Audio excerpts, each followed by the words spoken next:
શ્રી હાથમાં મંદિરા જેસલ સમજી ગયો કે આ જ તોરણ, કારણ કે એની નજર જ એવી હતી ને એટલે તરત પારખી લે.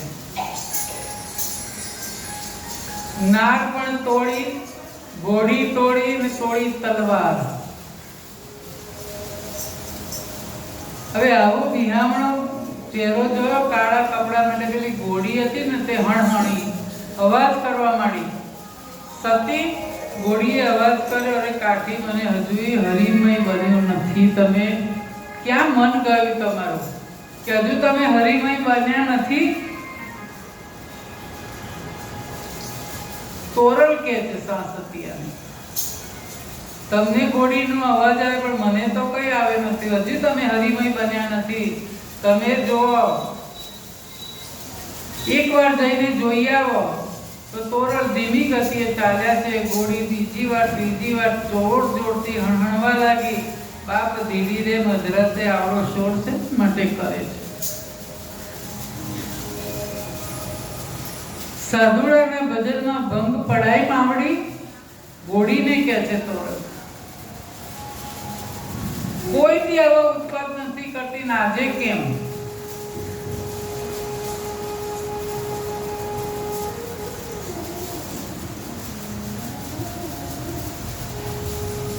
આવું સરસ બોલે ને, અને જેસલને પરવશ બનાવી દીધો. ઘોડી પાસે રહેલા ઘાસની કૂદીઓ તે સંતાઈને આડો પડી ગયો. હવે ઘોડીની સમીપ જાય, નજીક જાય તોરલ અને કહે કે ભાઈ, આ કિલો કેમ ઉખાડી નાખ્યો? આપણે તો સ્ત્રીનો અવતાર, આપણાથી આટલો બધો શોર ના કરાય. એમ કરીને આમ કરીને જે કિલો ઠોકવા જાય ને, ત્યાં જેસલનો હાથ આમ લાંબો હતો અને કિલો એની હથેળીમાં વાગી ગયો. આર પાર ઉતરી ગયો, કશું બોલ્યો જ નથી. લોહીની ધાર જાય અને આ બાજુ તોરણ પાસે ભજનનું પત્યું અને પ્રસાદ વેચવા નીકળ્યા. પ્રસાદ વેચતા વેચતા એક જણનો પ્રસાદ વધ્યો. કોઈ દીવની નાથે કેમ આવું? આજે પ્રસાદ વધ્યો કેમ? કોઈ રહી ગયું લાગે છે. ના ના, સાસત્યો કે ના ના દેવી, કોઈ રહ્યું નથી, બધાને પ્રસાદ તો આપી દીધો. તું પ્રસાદ વધ્યો કેમ? એક જણનો પ્રસાદ વધ્યો, કઈ કોક છે ખરું. હાથમાં દીવો લઈને નીકળે છે. શોધતા શોધતા જાય અને ઘોડીના પડખે વિધાયેલો હાથી હથેળી વાળો ક્રૂર જેસલ ને જોયો, લોહી જોયું અને બોલ્યા કે અરે રે રે, તમે કોણ? મને ના ઓળખ્યો? મને પહેલા બહાર કાઢો, પછી તમે બધી વિગત સમજાવું છું. અરે તમારા હાથની હથેળી 700 કિલો વાગી ગયો તોય તમે કઈ જ બોલ્યા નથી.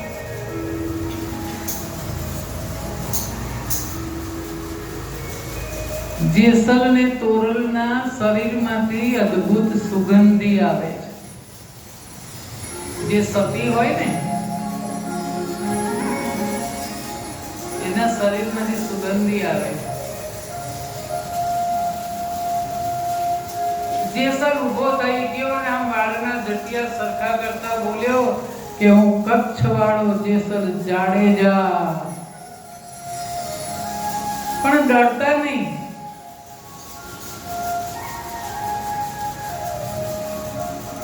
અરે તું જેસલ ને હું કાઠીનો દીકરો.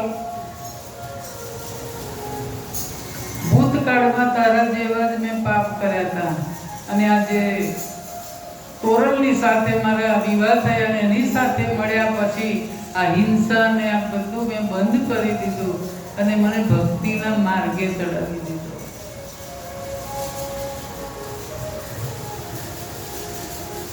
જેસલ જાડેજા અહીં સીધ આવ્યા હતા, લપાતા છુપાતા તોરલને સાચું જ કહી દઈશ કે તમારી પાસે હું ખોટું નહીં બોલું. મને કોઈની બીક નથી લાગતી. અહીંયા તો ખરેખર હું તમને જ લેવા આવ્યો તો. તોરલ રાણી, તોરલ ઘોડી ને તોરલ તોડી તલવાર.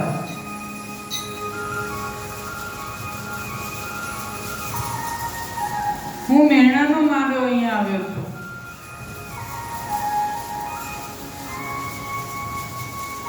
તોરલ સાસતિયા કાઠીની સામે જુએ કે શું કરીશું. માર્ગ ભૂલેલા માણસને ઠેકાણે લાવવા એ આપણા સંતોનો સ્વભાવ છે.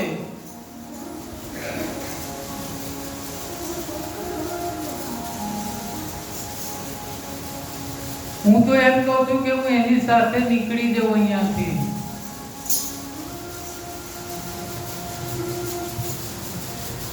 સાસતિયાએ રજા આપી દીધી કે આપણે તો જન્મ તો એના માટે લીધો છે કે અવડા પાટે જેની ગાડી ચડેલી હોય ને સીધે રસ્તે વાળવાના છે.